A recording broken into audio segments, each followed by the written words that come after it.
আসসালামু আলাইকুম। স্বাস্থ্য বিষয়ক পরামর্শ নিয়ে বরাবরের মতো আপনাদের সাথে আছি। আমি ডাক্তার রোকসানা আফরোজ। আজকের আলোচনার বিষয়টি আমার মা-বোনদের জন্য। অনেক সময় এমন হয় যে অনেক রোগী, মহিলা রোগী যারা কিছু সমস্যায় ভোগেন, কিন্তু মহিলা চিকিৎসক বা মহিলা ইউরোলজিস্টের অভাবে উনি কথাগুলো খুলে বলতে পারেন না কাউকে। যে কারণে আল্টিমেটলি রোগগুলো দেরিতে ধরা পড়ে। কিছু রোগের হেড খুব খারাপ হয়। আজকে আলোচনা করছি মহিলাদের মাসিকের রাস্তায় বা প্রস্রাবের রাস্তার মুখে অনেক সময় দেখা যায় যে বলের মতো, বা কেউ বলেন যে গোটা, কেউ বলেন যে একটা মাংসপিণ্ডের মতো থাকে প্রস্রাবের রাস্তার মুখে, এরকম। তো কেউ অভিযোগ করেন যখন যে আমার প্রস্রাবের রাস্তার মুখে একটি মাংসপিণ্ড আছে, বা প্রস্রাবের রাস্তার মুখে মনে হচ্ছে শক্ত কি যেন হয়েছে বা গোটা কি যেন হয়েছে, এগুলোকে আমরা একটি বড় অ্যাঙ্গেলে চিন্তা করলে বলি যে ইউরেথ্রাল মাস অথবা প্যারা ইউরেথ্রাল মাস বলা হয় মেডিকেলের পরিভাষায়। এখন আসি যে কি কারণে এরকম হতে পারে।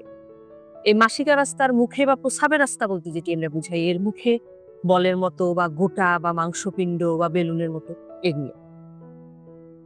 এক নম্বরে হচ্ছে যেটি আমরা সাধারণত বয়স্ক যারা মহিলা আছে, আমাদের মা বোন যাদের মাসিক বন্ধ হয়েছে, ওনাদের ক্ষেত্রে যেটি হয় যে মাসিক বন্ধ হওয়ার পরে ক্যারুনকল আমরা বলি, যে প্রস্রাবের রাস্তা বা যে নালীটি আছে এটাতে একটা মুখ গোলাকার, এর নিচের দিকে বা পিছনের দিকে যাকে আমরা বলি, পিছন সাইডে ওই অংশে একটি লাল র্যাপসবেরি আমরা বলি লাইক থোকা গোটা দেখা যায়, যাকে আমরা বলি ক্যারুনকল।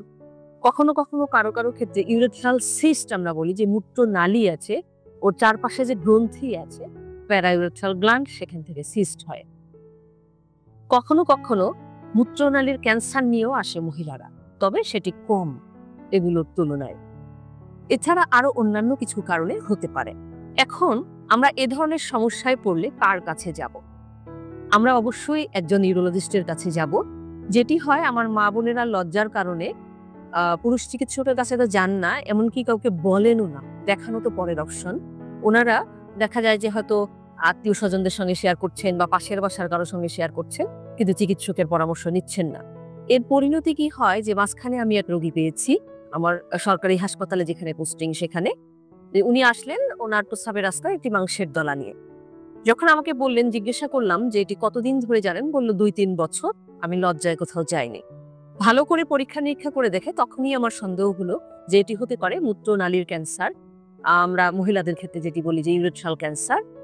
আর ভালো করে পরীক্ষা করে দেখি যেটা কুস্কিতে পর্যন্ত বড় বিচি বা লিম্ফ নোডের মতো ফুলে উঠেছে।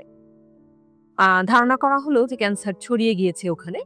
পরবর্তীতে কনফার্ম হওয়ার জন্য যখন মাংস পরীক্ষা করা হলো, সেই প্রস্রাবের রাস্তার সেই যে শক্ত অংশ বা গোটা সেই অংশ থেকে, পাশাপাশি যে কুস্কিতে লিম্ফ নোড সেখান থেকে এফএনএসি আমরা বলি, পরীক্ষা করে দেখা গেল যে সেটি ক্যান্সার এবং এটি ছড়িয়ে গিয়েছে। স্বভাবতই যখন ক্যান্সার ছড়িয়ে যায় তখন তার আউটকাম প্রাথমিক পর্যায়ের মতো থাকে না। এখন জিজ্ঞাসা হলো, তাহলে আমরা কি চিকিৎসা নেব এরকম হলে?